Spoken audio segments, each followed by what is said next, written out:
ગુજરાતભરના તાજા અને સચોટ સમાચાર મેળવવા માટે અમારી રાષ્ટ્રીય સમાચાર ચેનલને સબસ્ક્રાઇબ કરો અને બેલ આઇકન પર ક્લિક કરો।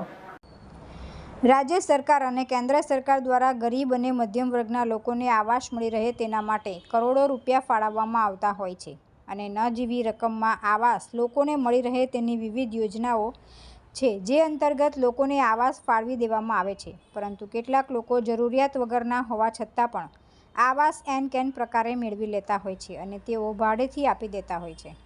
સ્થાયી સમિતિના ચેરમેનને આ બાબતે ફરિયાદ મળતા તેમણે તમામ ઝોનમાં ગેરકાયદેસર રીતે સરકારી આવાસોને ભાડેથી આપીને રૂપિયા કમાવાનો ધંધો બનાવી લીધા હોય તેવા લોકોને શોધી કાઢવા માટે સૂચના આપી છે।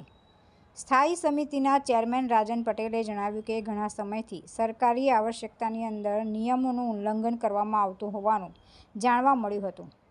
કેટલાક લોકોએ ફરિયાદ કરી હતી કે સરકારી આવાસો ફાળવવામાં આવ્યા હોય તે લોકો કરતાં અન્ય લોકો ત્યાં વહી રહ્યા છે। જેમને આવાસ ફાળવવામાં આવ્યા છે તેઓ તેમની પાસેથી ભાડું વસૂલી રહ્યા છે।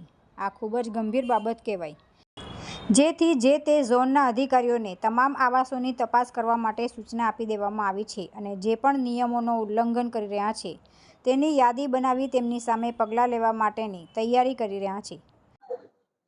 અગાઉ જુલાઈ મહિનામાં એક મારા દ્વારા નોંધ બહાર પાડવામાં આવી હતી, કેમ કે મને જહાંગીરપુરા સુમન વંદન આવાસમાં લગભગ 70 જેટલા મકાનો ભાડોત રહેતા હોવાની માહિતી મળતા આખા શહેરમાં જેટલા પણ પ્રધાનમંત્રી આવાસો કે મુખ્યમંત્રી ગૃહ નિર્માણ હેઠળ જે પણ આવાસો બનેલા હતા તેમાં તમામમાં તપાસ માટેના આદેશો આપેલા હતા। 1 મહિનામાં તેનો રિપોર્ટ આપવાનો હતો, પણ તાજેતરમાં જે વરસાદની સ્થિતિ હતી તેને કારણે એ રિપોર્ટ આજ સુધી મળી શક્યો નથી।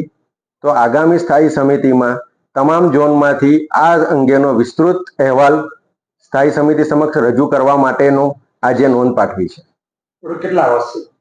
આખા શહેરમાં પ્રધાનમંત્રી અને મુખ્યમંત્રી હેઠળ તો ઘણા આવાસો છે।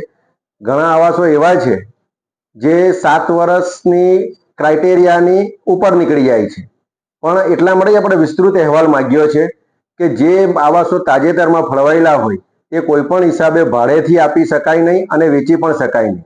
આપને ફરિયાદમાં કેટલા આવ્યા? મારી ફરિયાદમાં પહેલા 70 જેટલા આવાસો ભાડેથી અપાયા હોય તેવું બહાર આવેલું હતું। સર, કઈ રીતે હવે કાર્યવાહી કરશો? તમે આનો રિપોર્ટ આવવા દો એટલે આગળની કાર્યવાહી કરીશું, કારણ કે આ જે મકાનો છે તે છેવાડાના નાગરિકોને ઘર મળી શકે અને જેનું ઘર નથી તેને ઘરનું ઘર મળે તે માટે પ્રધાનમંત્રી મોદી સાહેબે આ આવાસ યોજના શરૂ કરી। આવનાર સ્ટેન્ડિંગ કમિટીની બેઠકમાં આ રિપોર્ટ અધિકારીઓ દ્વારા રજૂ કરવામાં આવશે અને ત્યારબાદ પગલાં લેવામાં આવશે। તુલસી શર્મા સાથે રાષ્ટ્રીય સમાચાર, સુરત।